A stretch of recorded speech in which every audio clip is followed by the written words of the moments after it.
সবসময় টেলিভিশনের পর্দায় বলেন, যে কোনো ইন্টারভিউতে বলেন, সবসময় কিন্তু ওনার স্নেহের আমাকে আগলে রাখতেন।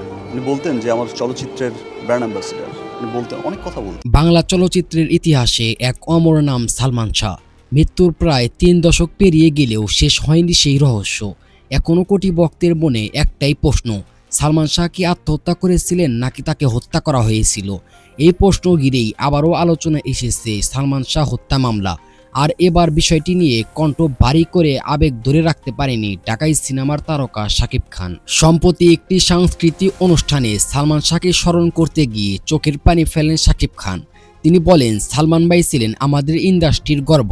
তিনি শুধু একজন নায়ক ছিলেন না, ছিলেন আমাদের সবার অনুপ্রেরণা। আজও আমি তার সিনেমা দেখি, তার স্টাইল দেখি, মনে হয় তিনি যদি বেঁচে থাকতেন তাহলে বাংলাদেশের সিনেমা আরো অনেক দূর এগিয়ে যেত। যদি সত্যি তাকে হত্যা করা হয়ে থাকে তাহলে আমি চাই সেই সত্যটা একদিন সবাই জানুক। বক্তব্য দিতে দিতে কয়েক মুহূর্তের জন্য চুপ করে যান শাকিব খান। চোখের কোণে জমে ওঠে অশ্রু। শাকিব খান আরও বলেন, সালমান ভাই এমন এক নাম যাকে ভোলার নয়। আমরা যারা আজ সিনেমায় কাজ করছি তাকে দেখেই স্বপ্ন দেখতে শিখেছি। তিনি ছিলেন একজন প্রকৃত সুপারস্টার, যিনি দর্শকদের হৃদয়ে রাজত্ব করেন আজও। 1996 সালের 6 ডিসেম্বর ঢাকার ইস্কাটনের নিজ বাসায় মৃত অবস্থায় পাওয়া যায় সালমান শাহকে।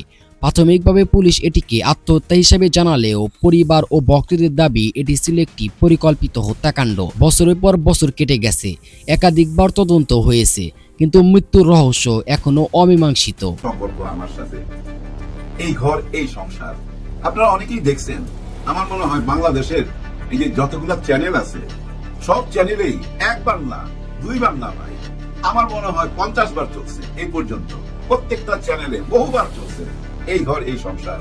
যারা দেখেন নাই তারা দেখবেন, হ্যাঁ, না দেখলে মিস করবেন। যাই হোক, ওই ছবি করতে যেয়ে প্রথম দিনই তার সাথে আবার একটা ঘটনা ঘটছিল, যেটা পরে আমি জানতে পারছি তার মৃত্যুর পর সালমান শাহর মা আমাকে একদিন ফোন দিছিল। তো ওনার ফোন পেয়ে নেচারালি বুঝে নিত সালমান শাহর মা অনেক কথার মধ্যে চোখে পানি ঝরতেছিল আমার, উনিও কাঁদতেছিলেন। তখন উনি আমাকে বলতেছিলেন যে আমার ছেলের একটা ডায়েরি আছে, আমার ছেলে ডায়েরি মেনটেন করতো, এটা কি আপনি জানেন? আমি বললাম, না তো।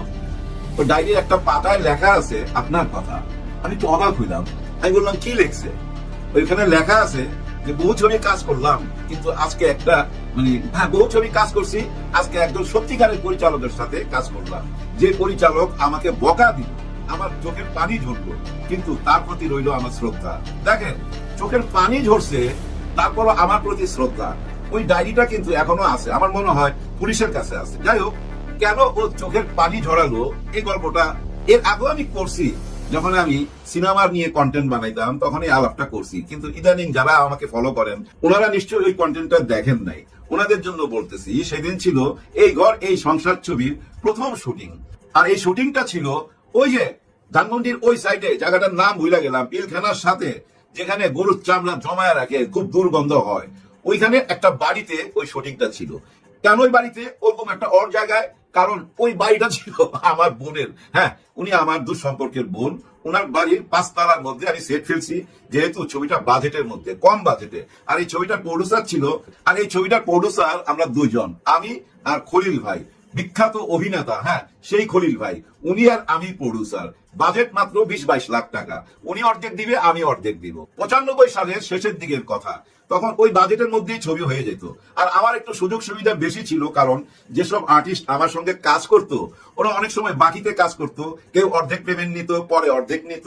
এই সম্পর্কটা আমার সাথে ছিল যতদিন সিনেমায় ছিলাম। হ্যাঁ ভাই, সবাই দোয়ায় খুব ভালো অবস্থায় ছিলাম। দেখেন না, সবাই আমাকে বলে মাস্টার মেকার।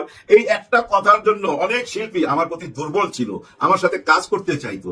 ঠিক তেমনি সালমান শাহর সাথে যখনই এফডিসি তে দেখা হইতো তখনই জড়ায় ধরতো। একটা অভ্যাস আছে কিন্তু, মানুষকে খুব আপন কইরা নিতে পারে। দৌড় দিয়ে এসে না, পিছন দিক দিয়ে জড়ায় ধরতো, আর কানের কাছে বলতো, কবে আপনার ক্যামেরার সামনে আসুন। আমি তখন বলতাম, হ্যাঁ, খুব তাড়াতাড়ি, খুব তাড়াতাড়ি। যাই হোক, একটা টাইমে সুযোগ চলে আসলো, আমি সেই সুযোগটা সৎ ব্যবহার করলাম। ওনাকে আমি ডাকলাম, সালমান শাহকে, যে আমরা একসাথে কাজ করতে চাই। ওই টাইমে সালমান শাহ 6 লক্ষ টাকা নেয়। তো আমি বললাম আমার কাছ থেকে কত নিবেন সেটা বলেন। তখন আমার বলতেছে আপনি করে বলা যাবে না, তুমি করে বলেন। আমি বলি না না, আমি তুমি করে বলবো না।